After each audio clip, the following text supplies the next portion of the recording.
आप सभी का एक बार फिर से आपके पसंदीदा यूट्यूब चैनल में स्वागत है।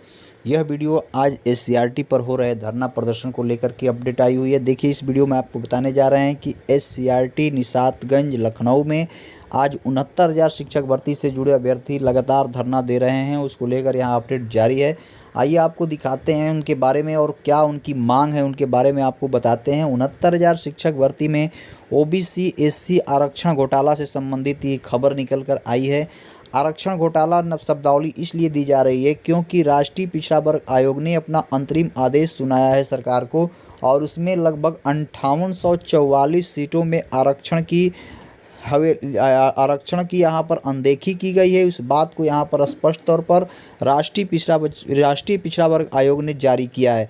उसी को लेकर अभ्यर्थी इस समय सड़कों पर हैं। लगभग 1.5 महीना बीत जाने के बाद भी सरकार कोई रास्ता नहीं निकाल पाई है अभी तक। यहाँ तक कि 69,000 शिक्षक भर्ती में तीसरी काउंसलिंग की डेट घोषित कर दी गई है, और यहाँ आरक्षण से पीड़ित अभ्यर्थी अब इंतजार में थे कि हमको सीटें दी जाएंगी।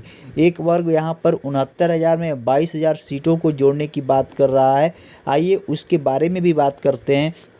क्या 69,000 शिक्षक भर्ती में 22,000 सीटें जुड़ पाएंगी? तो इस वीडियो को आप मिस मत कीजिए, इसके वीडियो के अंत तक उसका भी चर्चा करेंगे। सबसे पहले आपको बात करते हैं 69,000 शिक्षक भर्ती के आरक्षण घोटाले को लेकर के। अभ्यर्थी लगातार एससीईआरटी निशातगंज में लगातार धरना दे रहे हैं। उनकी मांग है कि हमारे आरक्षण को सही किया जाए। आरक्षण का जो प्राविधान है 27% ओबीसी आरक्षण, वह मिलना चाहिए। उस आरक्षण के हकदार हैं वो इसी की मांग कर रहे हैं, क्योंकि राष्ट्रीय पिछड़ा वर्ग आयोग ने कहा है कि सरकार को जब भर्ती किए थे तो कम से कम आरक्षण वाइज आपको एक कट ऑफ निश्चित करनी चाहिए थी।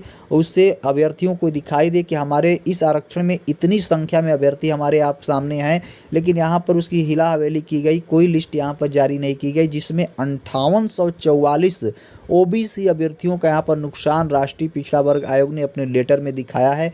उसी को लेकर अभ्यर्थी लगातार एससीईआरटी निशातगंज में धरना दे रहे हैं, सरकार को लगातार कोस रहे हैं। यहाँ तक कि जो बेसिक शिक्षा जो मंत्री हैं स्वतंत्र प्रभार सतीश द्विवेदी जी, उनको लगातार चोर की संज्ञा तक भी दे दिए हैं कि वास्तव में आपने आरक्षण का यहाँ पर घोटाला किया है। सब कुछ जगजाहिर होने के बाद भी यहाँ तक कि अधिकारी राष्ट्रीय पिछड़ा वर्ग आयोग में 2 से 3 बार वहाँ गए, वहाँ पर सामने बहस भी हुई, वहाँ संतुष्ट नहीं कर पाए अधिकारियों का कहना था कि इसमें हमारी कोई गलती नहीं, हमने जैसा आदेश था उसके आधार पर एमआरसी लागू किया है।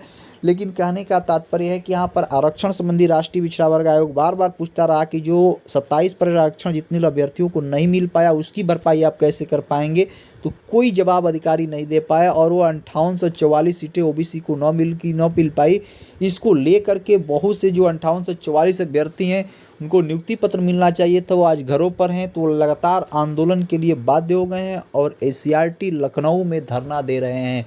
तो उनकी मांग भी बिल्कुल जायज़ है, क्योंकि जब देखिए कोई आरक्षण से पीड़ित है वो सब बातें अलग होती हैं। यहाँ पर जो नियम बना है संविधान पर, उसके आधार पर जो 27% आरक्षण की बात है, वहाँ पर कानूनी तौर पर एक आपको कैटेगरी वाइज बांटनी चाहिए थी, और उसमें स्पष्ट आदेश जारी करना चाहिए था कि 27% की कट ऑफ ओबीसी का आरक्षण का इतना नीचे तक आया, एससी का इतना आया, जनरल की सीटों का इतना आया। तो उससे अभ्यर्थी असमंजस की स्थिति में नहीं रहते। उनको पता चल जाता कि हमारे अगर सीटें 18,000 है तो हमारे अभ्यर्थी कितने सेलेक्ट हुए।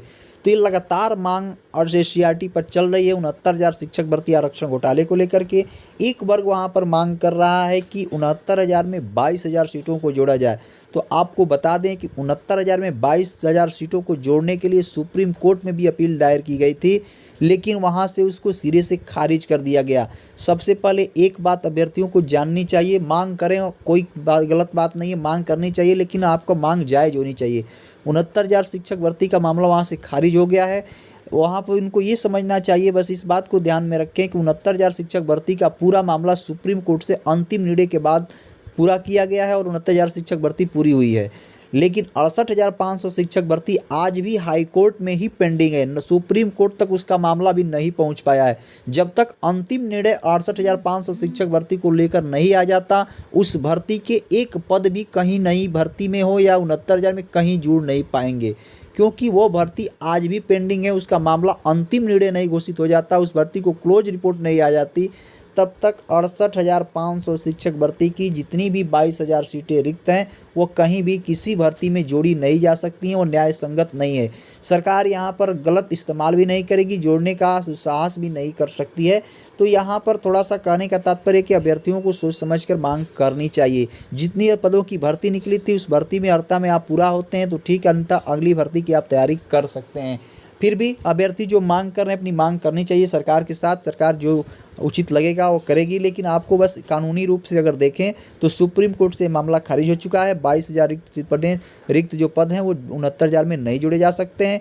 एक कारण इसका बस यही है कि अभी भी यह मामला हाई कोर्ट में ही पेंडिंग है। 69,000 भर्ती सुप्रीम कोर्ट से पूरी हो चुकी है, लेकिन 68,000 जो पहले आई थी अभी हाई कोर्ट में ही पेंडिंग है। जब अंतिम निर्णय उसका सुप्रीम कोर्ट से ही आएगा। तो ये थी आज की अपडेट, जिसको अभ्यर्थी आज लगातार धरना दे रहे हैं। तो उनकी मांग जब तक मानी नहीं जाएगी तब तक वो लगातार प्रदर्शन करने के लिए बाध्य होंगे। तो अभ्यर्थी अभी भी लगे हुए हैं सीआरटी पर। उनकी अधिकारी अभी भी कोई बयान देने के लिए सामने नहीं आ पाए हैं कि वास्तव में हम कब इसको सही करेंगे। तो ये थी अपडेट। जो जैसा भी कोई अपडेट आपको मिलेगा इस चैनल के माध्यम से समय समय से दिया जाएगा। आप चैनल से नहीं जुड़े होंगे तो चैनल को सब्सक्राइब कर लीजिए, जो भी अपडेट होगी आपको समय से दी जाएगी। वीडियो के अंत तक बने रहने के लिए आप सभी लोगों का धन्यवाद।